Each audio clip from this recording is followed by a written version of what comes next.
जय गुरुदेव, जय माता जी। श्रीमद् भागवत पुराण 13वां अध्याय, षष्ठ स्कंद, इंद्र पर ब्रह्म हत्या का आक्रमण। श्री सुखदेव जी कहते हैं कि महादानी परीक्षित, वृत्तासुर की मृत्यु से इंद्र के अतिरिक्त तीनों लोक और लोकपाल तत्क्षण परम प्रसन्न हो गए।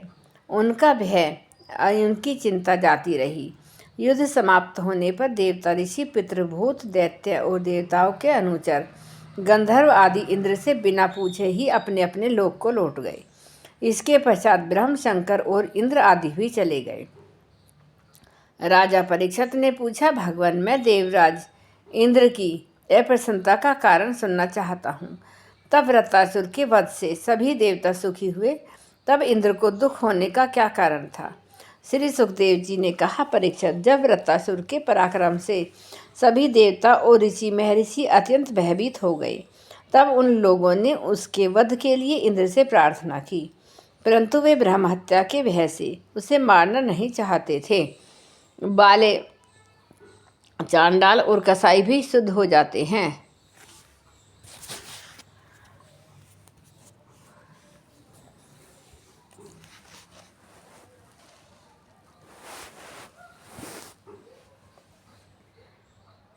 देवराज इंद्र ने उन लोगों से कहा, देवताओं और ऋषियों, मुझे विश्व रूप के वध से जो ब्रह्म हत्या लगी थी, उसे तो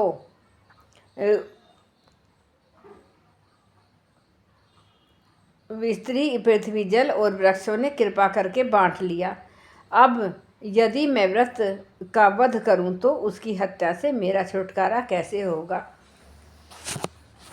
श्री सुखदेव जी कहते हैं कि देवराज इंद्र की बात सुनकर ऋषियों ने उनसे कहा, देवराज, तुम्हारा कल्याण हो, तुम तनिक भी भय मत करो, क्योंकि हम अश्वमेध यज्ञ कराकर तुम्हें सारे पापों से मुक्त कर देंगे।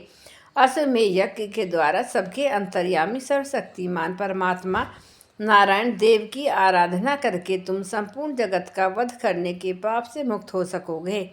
फिर वृत्तासुर की वध की तो बात ही क्या है। देवराज, भगवान के नाम कीर्तन मात्र से ही ब्राह्मण, पिता, गो माता, आचार्य आदि की हत्या करने वाले महापापी, कुत्ते का मांस खाने वाले चांडाल और कसाई भी शुद्ध हो जाते हैं। हम लोग अश्वमेध नामक महायज्ञ का अनुष्ठान करेंगे।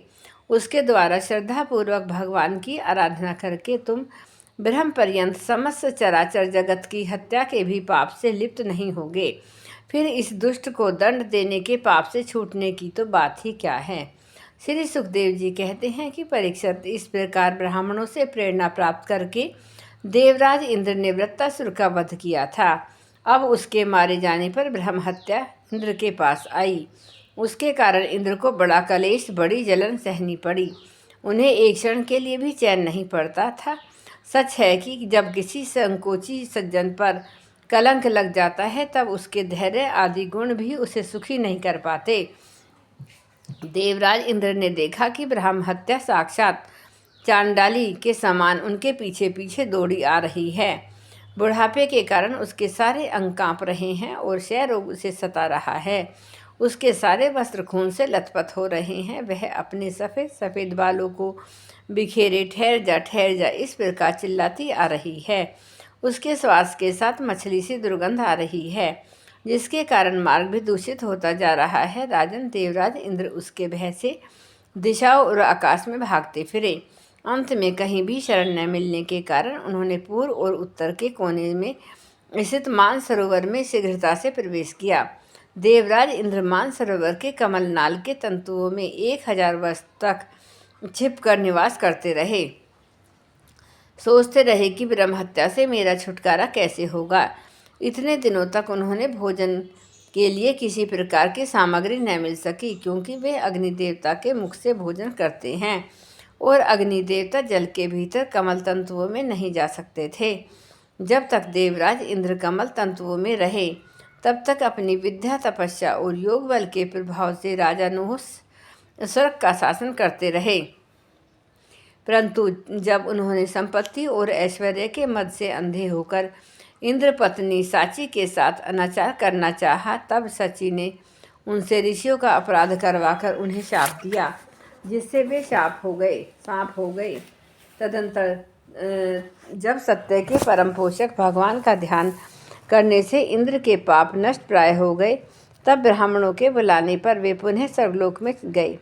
कमल वनहारिणी विष्णु पत्नी लक्ष्मी जी इंद्र की रक्षा कर रही थीं और पूर्वोत्तर दिशा में अधिपति रुद्र ने पाप को पहले ही निस्तेज कर दिया था, जिससे वह इंद्र पर आक्रमण नहीं कर सका। परीक्षित इंद्र के स्वर्ग में आ जाने पर ब्रह्म ऋषियों ने वहां आकर भगवान की आराधना के लिए इंद्र को अश्वमेध यज्ञ की दीक्षा दी। उनसे अश्वमेध यज्ञ कराया। जब वेदवादी ऋषियों ने उनसे अश्वमेध यज्ञ कराया तो देवराज इंद्र ने उस यज्ञ के द्वारा सर्वदेव स्वरूप पुरुषोत्तम भगवान की आराधना की।